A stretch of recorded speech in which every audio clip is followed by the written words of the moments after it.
नमस्कार प्यारे साथियों, उम्मीद करता हूँ आप सभी बहुत ही बढ़िया होंगे। तो आप सभी के लिए एक और न्यू वैकेंसी यहाँ पे आ चुकी है। एम्स की तरफ से ये वैकेंसी निकाली गई है जो कि आपके ग्रुप सी के पोस्ट पर यहाँ पे रहने वाली है, जिसके लिए क्वालिफिकेशन मात्र 10th और 12th पास कैंडिडेट्स के लिए अप्लाई कर सकते हैं। कोई भी फिजिकल नहीं होता, केवल एक एग्जामिनेशन क्वालिफाई करके आप यहाँ पे जॉब ले सकते हैं, वो भी परमानेंट गवर्नमेंट जॉब। तो बहुत ही अच्छी सैलरी के साथ आप सभी को ये जॉब मिलती है, तो one of the best option आप सभी के पास हो सकता है। एक अच्छी खासी जॉब आप सभी को मिलेगी मिनिमम क्वालिफिकेशन क्राइटेरिया के साथ। साथ ही यहाँ पे सिलेक्शन प्रोसेस बहुत ही इजी है, कोई इंटरव्यू नहीं होगा, कोई फिजिकल नहीं होगा, कोई मेंस एग्जामिनेशन नहीं होगा, केवल एक एग्जाम आपको देना है। तो कंप्लीट इन्फॉर्मेशन इस वीडियो में मैं आप सभी को बताने वाला हूं कि कौन अप्लाई कर सकता है, कैसे अप्लाई कर सकते हैं, सिलेक्शन प्रोसेस क्या रहेगा, एज क्राइटेरिया क्या रहेगा, हर एक चीज आपको इस वीडियो में क्लियर हो जाएगी। तो आप वीडियो को लास्ट तक ध्यान से जरूर देखें, और वीडियो पसंद आए तो प्लीज वीडियो को लाइक शेयर करके चैनल को सब्सक्राइब कर लें और बेल आइकन पे प्रेस कर लें, ताकि फ्यूचर में आने वाले जॉब अपडेट के नोटिफिकेशन आपको सबसे पहले मिलते रहें। आगे बढ़ते हैं और आप सभी को पूरी जानकारी देते हैं यहाँ पे एम्स की न्यू वैकेंसी के बारे में। तो चलते हैं आपकी ऑफिशियल नोटिफिकेशन की तरफ। तो यहाँ पे आप देख सकते हैं, advertisement for recruitment to various non faculty post on direct recruitment basis at the AIIMS Bhopal में आपकी वैकेंसी निकाली गई है। साथ ही में यहाँ पे डेट भी आप देख सकते हैं, डेट आप सभी को यहाँ पे दिख रही होगी, 30/9/2023 को ये नोटिस आपका जारी किया गया है। इसका रेफरेंस नंबर आप देख सकते हैं। साथ ही में आप सभी को यहाँ पे एम्स के बारे में ऑलरेडी जानकारी होगी। साथ ही में यहाँ पे देखेंगे, executive director AIIMS Bhopal invite online application form the Indian national and the overseas Indian of the India for recruitment of the following non faculty post on direct recruitment basis. तो यहाँ पे आपको ये सभी पोस्ट देखने के लिए मिल जाएंगी, काफी अच्छी अच्छी पोस्ट आप सभी को यहाँ पे दी गई है, जिसमें आप देखेंगे तो टोटल आपको 233 वैकेंसी देखने के लिए मिलेंगी, जिसमें सोशल वर्कर की कुछ वैकेंसी दी गई है, टोटल 2 वैकेंसी है। बाकी का ऑफिस स्टोर अटेंडेंट की यानी मल्टीटास्किंग की वैकेंसी 40 वैकेंसी दी गई है, लोअर डिवीजन क्लर्क की 32 वैकेंसी दी गई है, स्टेनोग्राफर की 34 वैकेंसी, ड्राइवर की 16 वैकेंसी दी गई है, जूनियर वार्डर की यहाँ पे दी गई है 10 वैकेंसी, और डिसेशन हॉल अटेंडेंट की दी गई है 8, अपर डिवीजन क्लर्क यूडीसी की दी गई है 2, डेटा एंट्री ऑपरेटर की दी गई है 2, इसके अलावा जूनियर स्किल स्टेनो की दी गई है 1 वैकेंसी। इसके अलावा यहाँ पे आपको दी गई है सिक्योरिटी कम फायर जमादार की, तो यहाँ पे 1 वैकेंसी दी गई है। इसके अलावा यहाँ पे स्टोर कीपर कम क्लर्क की जो वैकेंसी दी गई है, सबसे ज्यादा 85 यहाँ पे वैकेंसी दी गई है। तो यहाँ पे टोटल नंबर ऑफ वैकेंसी आप देख सकते हैं, category wise total number of vacancy है 233। तो आपके काम की काफी सारी वैकेंसी मिल जाएंगी, जिसमें से आप ऑफिस स्टोर अटेंडेंट की वैकेंसी देख सकते हैं, लोअर डिवीजन क्लर्क देख सकते हैं, स्टेनोग्राफर देख सकते हैं, या जूनियर वार्डन देख सकते हैं, या upper division clerk, data entry operator, security cum fire जमादार एंड स्टोर कीपर जैसी टॉप वैकेंसीज आपको यहाँ पे देखने के लिए मिल जाती हैं। यानी नंबर ऑफ वैकेंसी काफी अच्छी खासी रखी गई है, परमानेंट गवर्नमेंट जॉब आप सभी की रहने वाली है। 1 by 1 करके आपको सारी चीजें यहाँ पे क्लियर कर देते हैं। तो देखो यहाँ पे अप्लाई करने की डेट वगैरह आप सभी को यहाँ पे दी गई है, और यहाँ पे इसके अलावा यहाँ पे कुछ जो रिजर्व कैटेगरी है उनके लिए यहाँ पे चीजें बताई गई हैं कि यहाँ पे उसके लिए कौन कौन सा कोड यूज किया जाएगा, वो यहाँ पे दिया गया है। इसके अलावा अगर हम यहाँ पे बात करें कि एलिजिबिलिटी क्राइटेरिया एनेक्सर 1 में दिया गया है, जो कि अभी आप सभी के साथ में डिस्कस कर लूंगा। इसके अलावा यहाँ पे कुछ इंपोर्टेंट इंस्ट्रक्शन दिए हुए हैं। तो अप्लाई करने की जो डेट रहेगी वो रहेगी 6 अक्टूबर 2023, और इसकी जो लास्ट डेट रहेगी वो रहेगी 30 अक्टूबर 2023। ऑफिशियल नोटिफिकेशन इसका जारी हो चुका है, वो आप चेक ही कर पा रहे होंगे। यहाँ पे आप सभी को मैं सारी चीजें क्लियर कर रहा हूँ, तो apply date and last date आप सभी को यहाँ पे क्लियर होगी होगी। अब इसके अलावा यहाँ पे चलते हैं, तो देखिए यहाँ पे मैं आप सभी को बता दें कि जो आपकी उम्र की गणना होगी वो 30/10/2023 के अकॉर्डिंग होगी। तो ये चीज आप याद रखिएगा, 30/10/2023 के अकॉर्डिंग आपको उम्र की गणना कर लेनी है कि अगर आप इसके लिए एलिजिबल हैं तो आप इसके लिए अप्लाई कर सकते हैं। यहाँ पे काफी सारी वैकेंसी आपको 18 साल से 30 साल एज क्राइटेरिया के साथ मिल जाती है जनरल कैंडिडेट के लिए।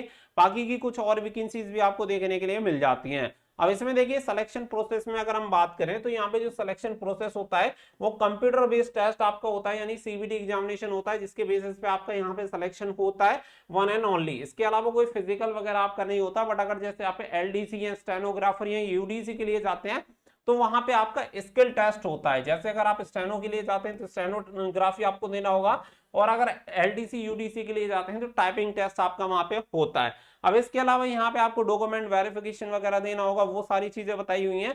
साथ ही में यहाँ पे आप देख सकते हैं कि यहाँ पे detail of computer based examination, आपको सीबीटी एग्जामिनेशन का स्कीम यहाँ पे कंप्लीट दी हुई है। अगर हम यहाँ पे बात करें एग्जामिनेशन के बारे में, तो देखिए टोटल जो एमसीक्यू क्वेश्चन होंगे वो होंगे 100, हर एक के लिए 1 नंबर दिया जाएगा, 100 मार्क्स आपको दिए जाएंगे, 90 मिनट का आपका टाइम रहेगा। बाकी का सब्जेक्ट यहाँ पे आपको दिए गए, general knowledge and general awareness हो गया, आपका इंग्लिश कॉम्प्रिहेंशन हो गया, क्वांटिटेटिव एप्टीट्यूड हो गया, general intelligence and reasoning ability हो गया, फंडामेंटल ऑफ कंप्यूटर हो गया, application for easy office and internet वगैरह से रिलेटेड, और सीसीएस हो गया, और आपका हो गया सीसीएस लीव रूल 1972 से रिलेटेड आपको क्वेश्चन पूछे जाएंगे। यहाँ पे बोला गया separate post wise merit list will be prepare on the basis of marks in the CVT. तो सीवीटी के बेसिस पे आपकी मेरिट लिस्ट बनेगी और इसी के बेसिस पे यहाँ पे आपका सिलेक्शन होना है। बाकी का यहाँ पे नेगेटिव मार्किंग भी रखी गई है, 0.25 यानी कि 1/4 की आपकी नेगेटिव मार्किंग यहाँ पे रखी गई है।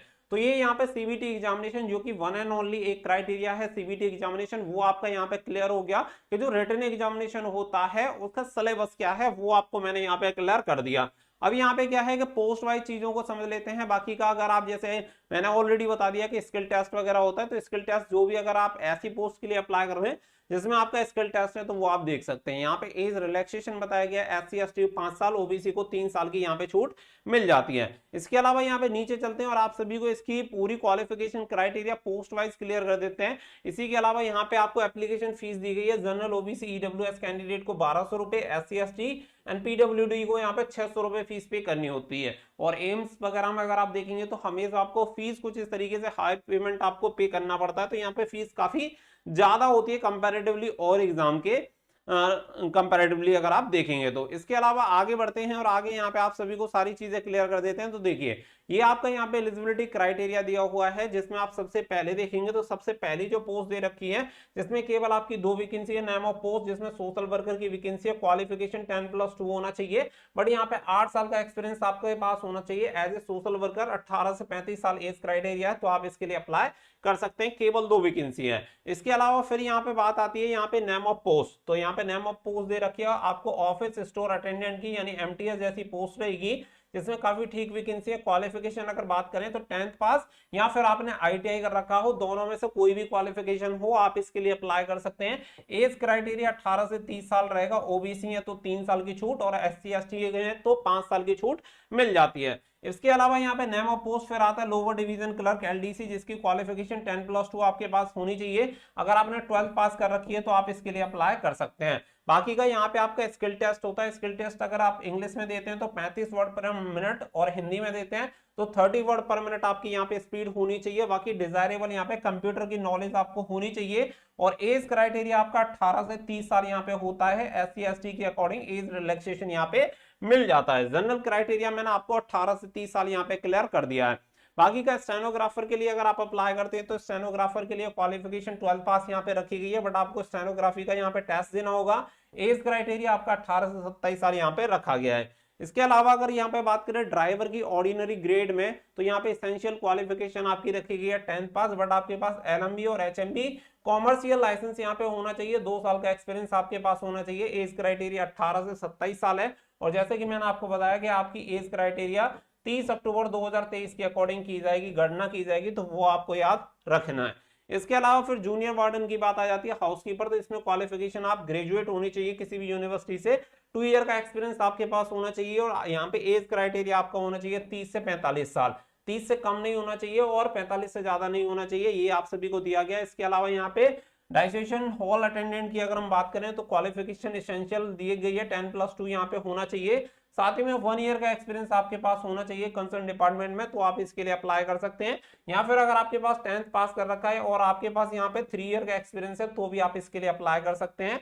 एज क्राइटेरिया रहेगा 21 से 30 साल। आगे बढ़ते हैं तो आगे फिर आप सभी को दिया गया है अपर डिवीजन क्लर्क यूडीजी की पोस्ट यहाँ पे दी गई है। क्वालिफिकेशन देखेंगे तो यहाँ पे आपके पास डिग्री होनी चाहिए किसी भी यूनिवर्सिटी से, साथ ही में आप सभी को कंप्यूटर की नॉलेज होनी चाहिए एंड द स्किल टेस्ट आप सभी का नॉर्म्स रहेगा जो एलडीसी के अकॉर्डिंग रहेगा, यानी 30 वर्ड पर मिनट आपकी जो स्पीड होनी चाहिए वो इंग्लिश में होनी चाहिए और 30 वर्ड पर मिनट जो आपकी स्पीड होनी चाहिए वो हिंदी में होनी चाहिए। तो ये आपके यहाँ पे स्किल टेस्ट होता है, एलडीसी और यूडीसी में रहेगा सेम। एज क्राइटेरिया यहाँ पे 21 से 30 साल रहेगा, जबकि एलडीसी के लिए 18 से 30 साल तक अप्लाई कर सकते हैं।